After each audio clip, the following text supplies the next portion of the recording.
why did you choose Salesforce? And what was the steps that made you make this choice?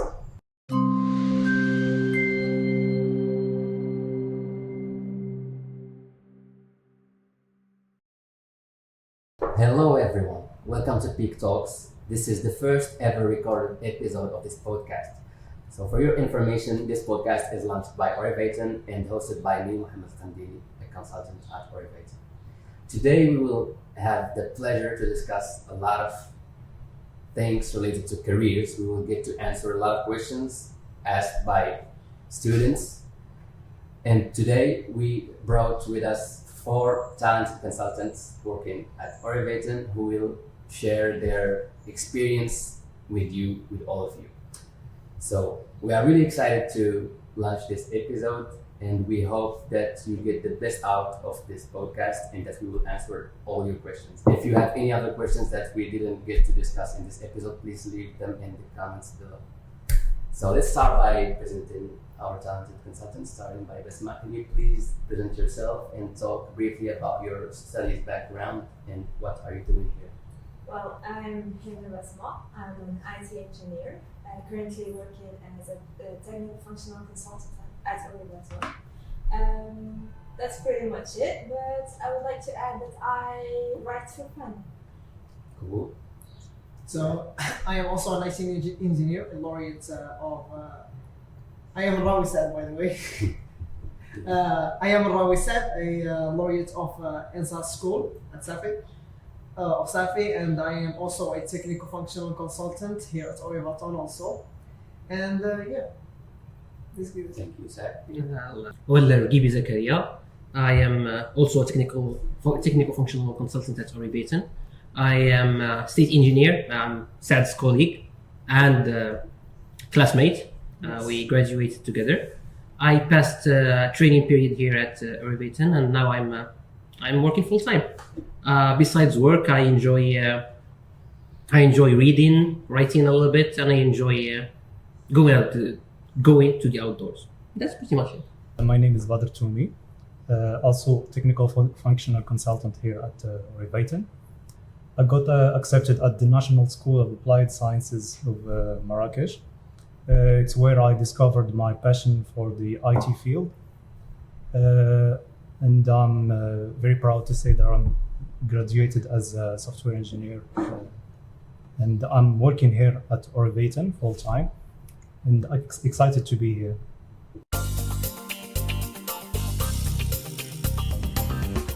Now the first question is, what brought you here to Oreivaton? Why did you choose Oreivaton as the company you will start your career in? my first steps here at Oreivaton was as Ragibi said once, I didn't choose Oreivaton, but Oreivaton chose me. It was for a training period. I loved and after that I loved the energy here and the vibes and the team and how they work together, and also the synergy between them. And I decided to continue the journey with them, and here I am as a full-time technical functional consultant. Cool. This is it. Well, for me, I had the chance to visit this place once, and it was then when I realized that this place is home. I mean, I felt the energy, as he said, and the energy between you guys, and the way you treat each other, and the way you laugh at each other, the way you work together. I mean, it was like the daydream. I don't know how to actually describe it, because it was emotional, kinda. It was like my first time visiting a workplace, and I fell in love with everything, and I said, then here I stay. Interesting. Well, go ahead. Okay. Same for me. I chose Oreivaton because I like the quality of people here. Everyone is talented with his set of skills, and I'm proud to be upon the list. Also, I like the atmosphere here. We share some good vibes and energy. Everyone is here can lend you a hand of help. That's why I choose the Oreivaton. Yes. Mr. Zakaria. Well, my first experience with Oreivaton was when I was back at school. There was a hackathon that was organized by Oreivaton in the school, and back then I had the first contact with all the Oreivates, and I could see like from moment one how kind everyone was, how the atmosphere was, how they interacted with each other, how they explained things to us, how much time they give us. Because when you go and ask someone who is already there just to do you a favor, in a sense, just to explain what they do, and when you ask and you see them talk with passion and zeal and a little bit of fire, and they weren't cheap with their information. So you can see that's an atmosphere that you want to belong in. That's a family that you want to be a part of. That's why I choose Oreivaton, or like I once said, Oreivaton chose me. Thank you, Zakaria. So now that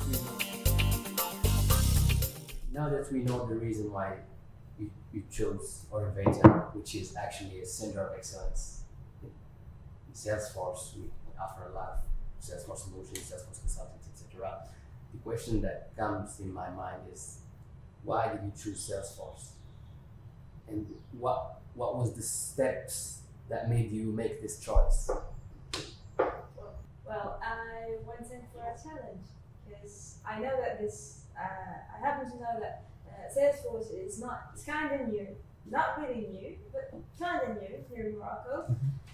So I thought that maybe I'm gonna find something challenging, something new, something that I get to discover, something that I get to work my way through. So it's not something that I can see a written path or something. I just wanted for a challenge, and I discovered really great technology and a really great community, and I found out that it was a good deal. It was really a good deal. And absolutely still discovering. Yes, I'm still discovering. I'm still working on discovering new things each time. That's what's crazy about Salesforce, is that every year Yes. if you don't read blogs, if you don't read documentation, etc., you're There's always something new. You are deprecated. Yeah. What So- about you, Seth? For me, I fell in love with the first interaction with Salesforce. I loved the Trailhead platform and sort of the gamification that we have there in the platform. I love to acquire the badges and stuff. And as I am a type of developers that don't want to reinvent the wheel and work with the already implemented or already provided the tools to build on top of them and provide more developed solutions and I would say programs, if you want to say. I loved the set of tools and the systems that the Salesforce provides, and that's basically why I chose Salesforce as a career path for me. Yeah, I get your point. What you want to say is, like, Salesforce is more value focused Yes. than technology focused. Yes. It gives you everything to Yes. play with and to play with, because we love Yes. marketing things. But you focus more about the requirements of the customer Yes. and not how. And fulfilling the business needs and requirements, but not just going for the inventing the technology for the sake of technology, but just building it for a business Exactly. requirement, specific business. Absolutely. What about you? Well, I went in with Salesforce to just driven by curiosity. I had the experience before with different CRM called Udo, and it has its strength points, it has its weaknesses. But one thing that I struggled with was finding the community, finding the support, finding documentation.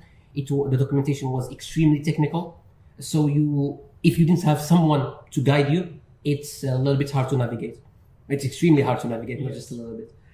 With Salesforce, like from step one, the UI is very intuitive. Even if you didn't know anything about the platform, you can just intuitively find the things here and there, tabs, reports, dashboards. And for the problem of not finding someone to guide you, you have the whole community of Salesforce to guide you. You have other trailblazers. You have Trailhead, like a whole platform dedicated to show you around. And I love that guided path, because we are when you learn that technology, you're just like a baby. You need someone to hold your hand and guide you around. That's what And friends do. yeah, and one thing that I liked about what Sad said is that that view is shared as well by Steve Jobs. Everyone knows Steve Jobs and the founder of Salesforce, Mark Benioff, I believe, were friends. And once Steve Jobs said in a conference, like someone asked him, why did you deprecate this technology? This technology was very loved by developers. I guess that was in 96, 97, it was like very Asian. And Steve Jobs asked him that he personally loved the technology, but that's not how it works. Like you don't have technology, then you try to find what to do with it. You need to have a requirement, then find the technology that fits the requirement. And that's what Salesforce is doing perfectly, in my opinion. Yes. I could say that I share the same as Basma and Zakaria. I wanted Salesforce for challenge and curiosity. I discovered Salesforce first by my friends and my professor. So I started learning in the e-platform of Salesforce Trailhead, and step by step I started working on scope projects. It's where I developed my experience with Salesforce, and I felt like I wanted to continue working in this CRM. Also, it is it is the leader of CRMs, as we all know, and it's always coming with new updates and evaluation with the new technologies and business requirements. Yeah. That's what I love about Salesforce. Thank you.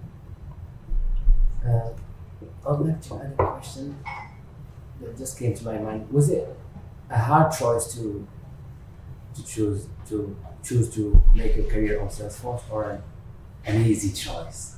Intuitively, you wanted to make Salesforce. You didn't do any benchmarking or something. It was a little bit hard, honestly, for me, because at the same time I got an opportunity here at Oreivaton. I got an opportunity to work with SAP, which is a concrete like a different product than Salesforce. They are competing in the market. And the question here, that was a little bit before I even joined Oreivaton. So I had either join Oreivaton at first and then experience the team here, or go for SAP. And then the choice wasn't that other company or Oreivaton, it was SAP or Salesforce. And then I was like, I took a moment and I thought a little bit, and then like I went in it was a little bit of benchmarking, but the main point of benchmarking was this: what will I do in SAP and what will I do at Salesforce? I will do the same thing. But SAP don't offer you anything as a student or as someone who's just learning. Like if you want to learn, you have to join a company and you have to go to a very closed off training. While Salesforce tells you this, well, this is Trailhead. You can study here. Wait, you are tired of studying? Here is a full org. You can experience, you can build full-on projects that you can, from that scratch org or from that training org, you can take them to a production org with 2 or 3 clicks. So it's like having to knock on someone's door and be like, can I enter? And be in between like a company, like a solution that says, come on in, have a try, and then if you don't like it, leave. So it was it was hard at first, but like after a little bit of benchmarking, it's a clear choice. Like you won't deny the hospitality of someone in real life, so you won't deny the hospitality of Salesforce, indeed.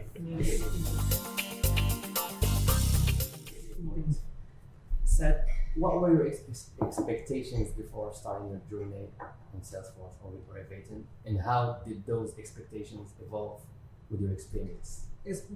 Honestly, I wasn't expecting much about Salesforce. Yes. I would say I didn't expect too much about Salesforce, but I really fell in love with as I said before, with the platform and the powerful tools that provides, and that's why I just found out myself in the path of choosing Salesforce as a career, and not going to other paths, talking about other stacks, or if you want to say other CRM or ERPs. And I said, I just found out myself digging deep in Salesforce and learning more about it. And yes, that's it. Well, for me, I was expecting to be drowned in, because I thought that yes, it is a challenge, but I'm gonna be drowning in there's so many information that are there, and especially the fact that not everyone is kind of supportive for Salesforce. I'm talking about the people that I was with, and I thought that I would be drowning, but I was ready for it. I mean, I went in for it, even though I thought this. And then I went in and I found out that there is a platform, there is a community, and I started learning, and I was not drowning at the end of it, and yeah, it was good. So I expected myself to be drowning, now I'm floating.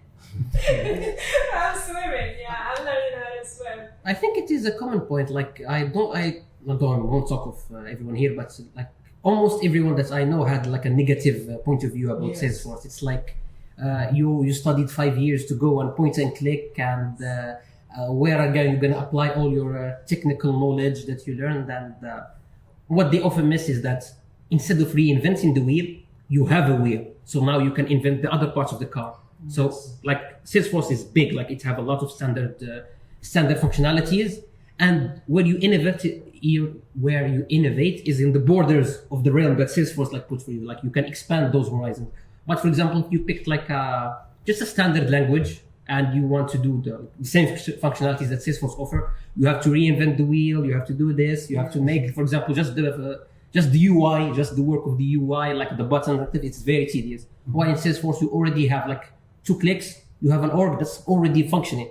So you just need to configure it, and then you can be innovative. Yeah, you can be innovative in within like, especially in the limits that Salesforce limits you in, because Salesforce do have some limits due to its nature. Go ahead. So you can focus on complex requirements and Yes. that's it. Yes. I get your point. Yeah. Are you talking about cardinal limits? Yes. No, it's They are a nightmare, but then you try to find out your way through them. You try to be as innovative as possible, as thinking outside of the box, but inside of the box. Yeah, it is. It's I mean, like just now, like I had a problem. It wasn't really directed to Salesforce, but it was like a company-related issue here that I need to fix, a technical issue.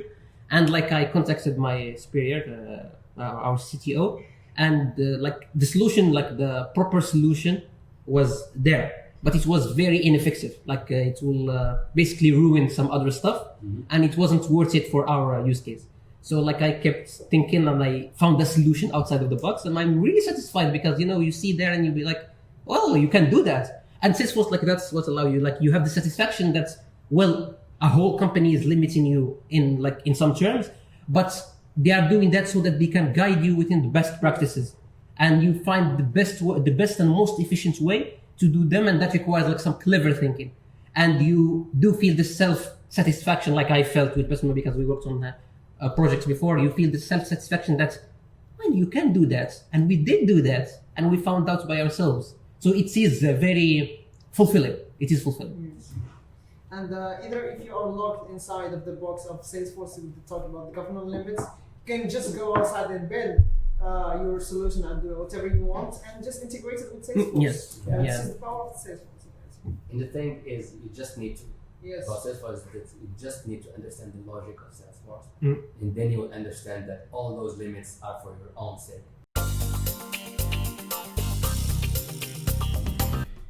All right. So, which moments did you consider as great achievements during your journey? Want to? I guess I'll start. Well, I guess my greatest achievement was my latest certification. It was a MuleSoft Developer 1 certification, and it was a little bit different than the usual admin developer certification because those focus on the Salesforce product. But for the MuleSoft, it focuses on an entire different part of the platform, integrations, etc. And it was, it felt like a great achievement because that certification was a part of a challenge that was launched by our CEO, and I passed it. So yeah, that was one of my biggest achievements. Well, it was the biggest. Well, for me, it was also a certificate, but it was my first certificate. When I saw the pass status, I was like, I was thrilled. I was so happy, and well, it is my first. Since it is the first time that I tried something like this, an online protector exam. It was not like the usual exams that we had, and I studied for it. Once I got it, it was like a satisfaction from another level of satisfaction. The thing is, the satisfaction you get it not only with the first, with Yes, with each one yeah. of them. That's the thing. Because- It's like you feel the rush all over again when you get the Yeah. second, the third, the fourth. Because Yeah. frankly speaking, the certifications are really challenging. Yeah. Is there? Especially the first one. Yeah, Yeah. especially the first. The admin looks very easy, but it's challenging. Yeah. Especially when you are just discovering the It's your platform. Yeah. Yeah. And how And you pass even- the certification. And even if when you get experience with administration and stuff, it's still not hard but challenging because it covers a lot of Aspects. aspects in Yes. the platform. Maybe I was lucky then because my first was the associate, so I guess I got it a little bit easy. I got it a little bit easy. So for me, I'm not going to talk about certifications, but I would say my first ever achievement, I would say, was the first functionality that I delivered in a real client project. It was a really good satisfaction for me because I think about that functionality is delivered for a client that is going to work with it. So yes, you know, Your satisfaction is the Yes. satisfaction of the Yes. customer. I would say it. If they're happy, we are happy. Yeah. What about For you? me, same as Basma, my first certification administrator was the biggest achievements of me during this journey. And that's it, yeah. Cool. Of course, with every achievement. Now it's there is- about yours. Yeah. It's about Yes, yours. I really want to know. Who wants to know? Well, the thing is, I will get a little bit philosophical. The thing is, for me, I don't remember my significant achievements. Mm-hmm. Tell me why. Why? Because that's a lot. I don't know if it's a lot or not, but what I focus on is the small achievements that I do every day. Mm-hmm. For me, every day I should have achievements like the compound effect. Nice. Small steps to big steps, and the thing that when you will reach your big steps, they will appear small for you. So every time your achievements will be just a small achievements because you will reach in a bigger place or a bigger achievement or a bigger challenge. But for me, generally, whenever I get out of my comfort zone, that's an achievement. Whenever I feel like I really challenged a customer, that's an achievement for me. So that's the thing. Good for you? Yeah. It's philosophical, but good things. Next question, Mr. Sam. No, he is the host. So to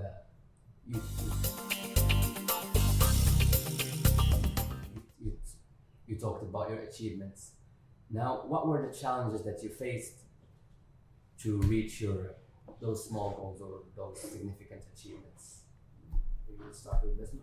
Well, for me, the very significant challenge that I had was to learn the process and what happens under the hood in the non-profit. Since I did work a project on the non-profit with the Zakaria, and it was very challenging because the only thing that I had in mind was that non-profit they manage donations. In real life, it is not just donations. There are so many other processes that you need to absorb, you need to understand before diving in, and that was the challenge for me. So that's what pops up. But there are so many other challenges. That's one example. Yeah, of that's one. challenge. Yeah. What Yeah. about you, Bill? For me, the challenges that I faced during this journey is mostly how to manage time and stress. Yeah. Especially when you want to, for example, to pass a certification exam, and you are working on projects. So you have to manage your time so that you can liberate some of your time to study for the certification. So this is what That's a real challenge. yeah. Actually. That's it. Actually, at the same point as Bala said. So the main challenge for me is to manage time, manage time to do your meetings, focusing on the project, focusing also the certification. If you are learning, you are preparing for a certification, and this is basically the challenge for me. Yeah, it's same here. Like I Yes. guess managing time is a common challenge Yes. for all of us, because it's sometimes you focus too much on one task and you start forgetting the other tasks, and you find it hard to juggle them all together. Like there is the time, it's there. It's the lack of management that Exactly, yeah. because the time is like It's always there. is always Yes. there, but it's hard to manage, to effectively manage. Well, I don't know if you surpassed those challenges or not. Mm-hmm. Who would like to give an advice for the next generation? How to manage, how to overcome all the challenges that you faced? I believe it's keep an open mind, keep a kind heart, and if you're stuck, ask for help, because Yes. that's how it goes here in Oreivaton, at least for me. Don't play The big boss, you know. big boss. Don't be stubborn. Yes. Ask for help. Keep up the good energy and dedication, and you will go through it and manage. You face those problems and try to fix it and ask for help if you need. Yeah, Break thank it down into small chunks. It's gonna get It's way a good easier. algorithm. Divide and conquer. Divide and conquer, yes. Cool. Thank you.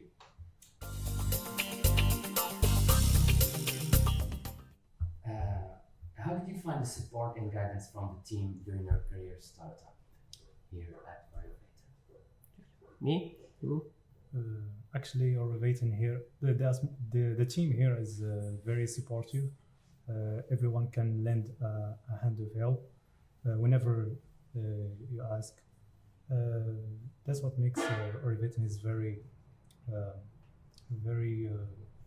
Supportive? supportive team. Yeah. Yes. What if they are busy? They always They always find the time for you They always to. find time. Yeah. And as you can see, if even if we are hybrid and we just don't come much to the office, you find always the team for you. If you need help, you can just ask for it. Even if the person is busy, either can be anyone. Even if he is busy, he still finds time to help you and give you piece of advice. Here's the fun part. You can ask them not only about technical stuff, Yes. but also when you need some ideas for your whatever it is. It's like if you're stuck on something and you need some help just figuring out how to, or the ideas. It's not like giving you solutions. It's like giving you a little bit of extra creative idea. Yes. You can go to everyone and they'd be so happy to help. That's the thing. But they encourage you into coming to them for help. Problems with coffee machine also. Yes, yeah, right. A funny part about the coffee machine is that like every time, like when someone is already busy with something and you go to ask him for help, he was like, okay, let's talk about Let's it in the grab a coffee, let's grab a yes. coffee and talk about it.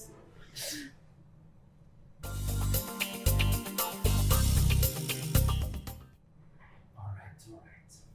What is the most valuable thing that you learned at Oreivaton, and or specifically, what skills or knowledge did you learn here? How to ask questions. This is a good one. Yeah, my first mentor was Yasin, me and Bisma, and he asked very good questions. Yes. And it's something that me and Bisma, well, I let Bisma talk about herself, but me is I'm trying to follow, because he personally have a keen eye for details, and there are a lot of stuff that we missed, and he asked the questions, and then you go like, Oh, How wow. how did I miss Yeah. It's like it's either how did I miss this or why didn't I think of this, because it's before the question is asked, it doesn't occur to you, but when it's asked, it's so obvious and so. Yeah, most of the time it's obvious and intuitive that you ask yourself, wait, how didn't I see it? But working in a few projects, you realize that it just seems easy because someone else asked the questions. But like when you have the raw data in front of you and you have the requirements in front of you, it's a very valuable skill to extract those specific points that requires you to stop and ask a question. So yeah, that's something that's I guess that's the most valuable thing that we learned here. I learned here. That's a very good skill, I think, for me, because sometimes asking a good question gives you satisfaction more than answering. Yes. True. True. Sometimes just asking the question has answers and has solutions, has everything in it. I believe one of my favorite Yassine question is why do we need that? Yes. And then you realize, and then you realize, wait, we don't need that. Okay, remove it. Okay, 2 days of workload has just been finished by asking a question. Yeah. So many aha moments we have. Yeah, so many moments we have. Yeah, so. That's a question that we need to add on our daily. Yes. Why do we need that? Why do we do this? Yeah, searching for the one. Not doing it just for doing it. Yes. Not doing it just. So you could prove why you are doing it. Or Yeah, does it bring value to your business? Yes. Does it bring value to your solution? Does it optimize? Does it do something? Does it have an impact? Yes. And If it doesn't, then and the funny part is that you don't like when someone asks why do you need that, you don't realize it right away that you don't need it. You start explaining, well, I need this because of this and this and that, and then slowly you realize, and then the person is just giving you that. Yeah. So that's why you have to find the requirements, refine it, then Refine go it, for then the go for the solution. solution. Well, for me, it was the work-life balance. It is the balance that we seek all, and I'm learning. I'm still learning, but that's like one of the things that are so valuable here. We get to learn how to balance our lives and our work in order not to merge them, even though it does feel like home here. But work is work, life is life. exactly. Yes. Yeah, and thanks to Sophia, whenever she talks about this, she keeps talking about this, and she gives us some very insightful words and ideas. Yeah, how to balance things. Whenever she talks about these subjects, it's like very enlightening. Life advices. Yeah. Nice. What about you? So for me, as the valuable thing that I learned is how to present your work. As for me, how to sell. If you build a wall solution, if you want to say, and you didn't know how to well present it, it doesn't matter. This is a very very good thing that I learned here at Oreivaton, I would say. That's also very valuable for me. How to sell is How to sell how to present your work, and as a valuable thing is a very matters. cool. So same for me. I wouldn't agree with my friends. Also, I learned time management. That's a very valuable skill that I learned here. It's balancing between tasks and studying. That's it.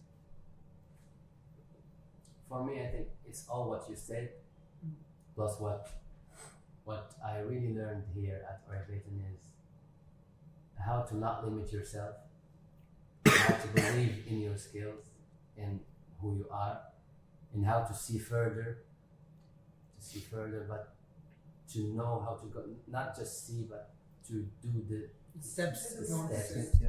and to get out of your comfort zone. Yes, this is a very very good thing is to get out of your comfort That's zone. it for me. Now we'll take a minute for each to give an advice to students who want to start their professional experience. What would be the advice for those students to start their experience with us at Oreivaton? Well, anyone wants to start? Yes. I'll go, I guess. Sure. You have everything to gain. I won't say you have nothing to lose, because you do not have nothing to lose, but focusing on what's to lose, it's really a lost cause. you have everything to gain. You have a very supportive team that, if you are watching this video, I know you probably already encountered or at least see or know heard of. But even if you didn't, it's a great team, great company culture.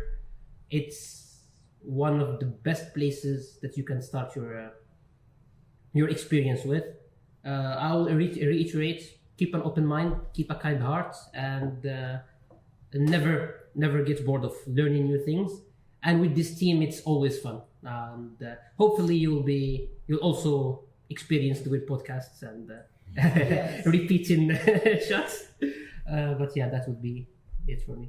Well, for me, I'm gonna tell them that if you're looking for fun and looking for how to develop yourself in a fun way,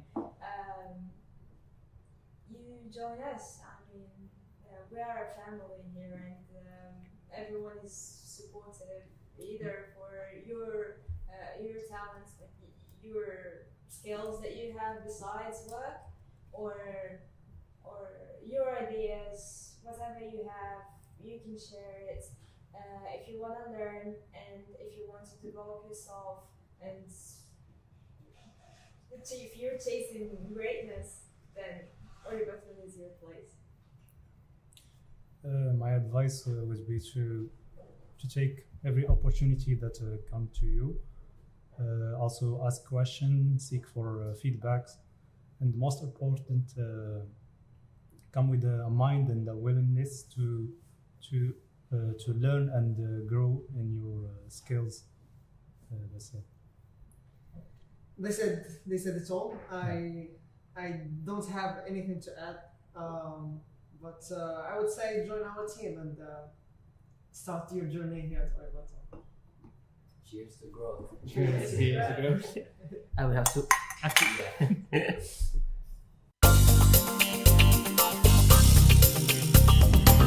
So, sadly, should we say sadly or just? Well, As you want. Just kidding. So our podcast comes to an end. In this first episode of Peak Talks, we tried to answer the questions that we saw as important. By those questions was usually asked to us on LinkedIn, and specifically on LinkedIn by students, by juniors. They keep asking us all the things that we saw today. We really hope that we answered all your questions, and we ask you, if you have any other questions, keep them in the comments below. Give us your feedback to make this podcast better. You know, it's the first one. And stay tuned, especially stay tuned for the next part of this episode, which will be hosted by our colleague, and it will be in French. See you guys.